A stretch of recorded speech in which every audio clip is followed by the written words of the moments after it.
in 2004, when I was getting started with Facebook, that a big part of my responsibility today would be to help protect the integrity of elections against interference by other governments.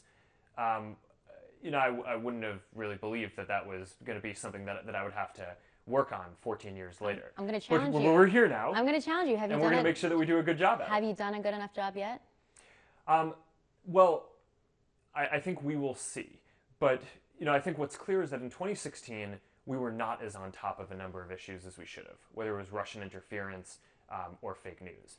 But what we have seen since then is, a number of months later, there was a major French election, and there we deployed some AI tools that did a much better job of identifying Russian bots and basically Russian potential interference and weeding that out of the platform ahead of the election. And we were much happier with how that went.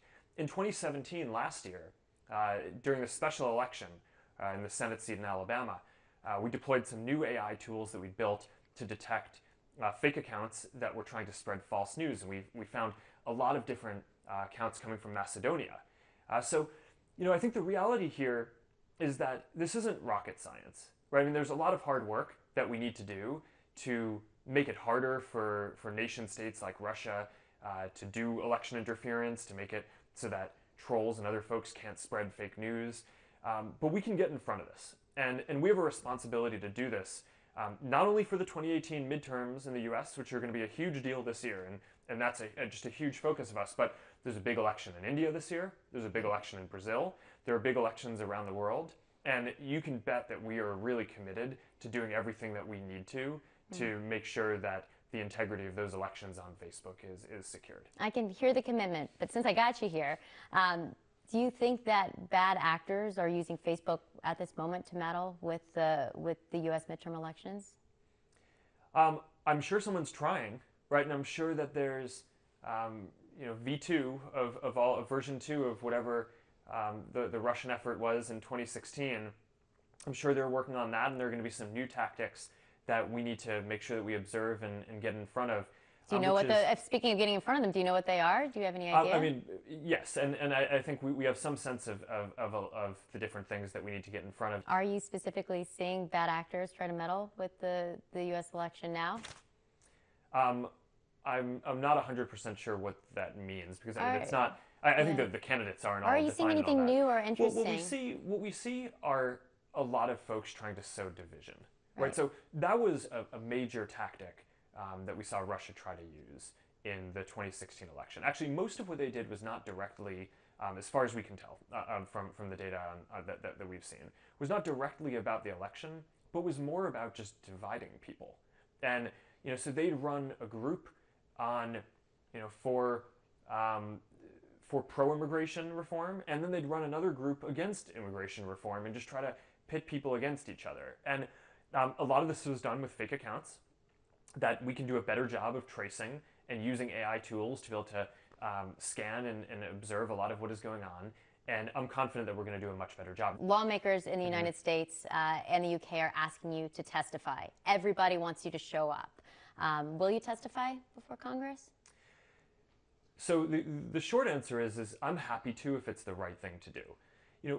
Facebook testifies in Congress regularly on a number of topics, some high profile and some not. And our objective is always to provide Congress with this extremely important job to have the most information that they can. Right? We see a small slice of activity on Facebook, but but Congress gets to have access to the information across Facebook and all other companies and the intelligence community and everything. So what we try to do is send the person at Facebook who will have the most knowledge about what Congress is trying to learn. So if that's me, then I am happy to go. What I think we found so far is that typically there are people whose whole job is focused on an area, but I would imagine at some point that there will be a topic where I am the sole authority on, and it will make sense for me to do it. And I'd be happy to do it at that point. You are the brand of Facebook. You are the name of Facebook. People want to hear from you. And that's why I'm doing this interview. But I think that there's the question in a question of congressional testimony is, what is the goal, right? And that's not a media opportunity, right? Or at least it's not supposed to be. The goal there, I think, is to get Congress all the information that they need to do their extremely important job. And we just want to make sure that we send whoever is best informed at doing that. I agree separately that that there's an element of accountability where I should be out there doing more interviews. And as uncomfortable as it is for me to do, a TV interview, it's I think that this is an important thing that as a discipline for what we're doing, I should be out there and being asked hard questions by journalists. Knowing what you know now, do you believe Facebook impacted the results of the 2016 election? Oh, that is hard. I think that it's really hard for me to have a full assessment of that. It's the reality is, well, there are so many different forces at play, right? The organic posting that people did, the get out the vote campaigns that we ran, the pages that both candidates ran, the advertising that they did. I'm sure that all of that activity had some impact. It's hard for me to assess how much that stacked up compared to all of the campaign events and advertising that was done off of Facebook and all of the other efforts. And I think it's also hard to fully assess the impact of that organic activity, which we're actually quite proud of, right? But also the bad actors and too. The bad stuff. That's what I'm saying. Yeah. So I think it's hard to fully assess. Given the stakes here, why shouldn't Facebook be regulated?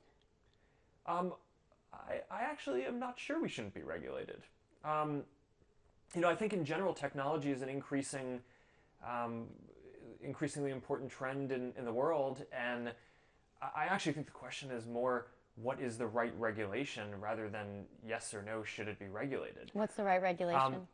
Well, there's some basic things, then I think that there's some big intellectual debates. On the basic side, there are things like ads transparency regulation that I would love to see. Right? If you look at how much regulation there is around advertising on TV and print, it's just not clear why there should be less on the internet, right? You should have the same level of transparency required. And I don't know if a bill is going to pass. I know a couple of senators are working really hard on this, but we're committed, and we've actually already started rolling out ad transparency tools that accomplish most of the things that are in all the bills that people are talking about today, because we just think that this is an important thing. People should know who is buying the ads that they see on Facebook, and you should be able to go to any page and see all the ads that people are running to different audiences.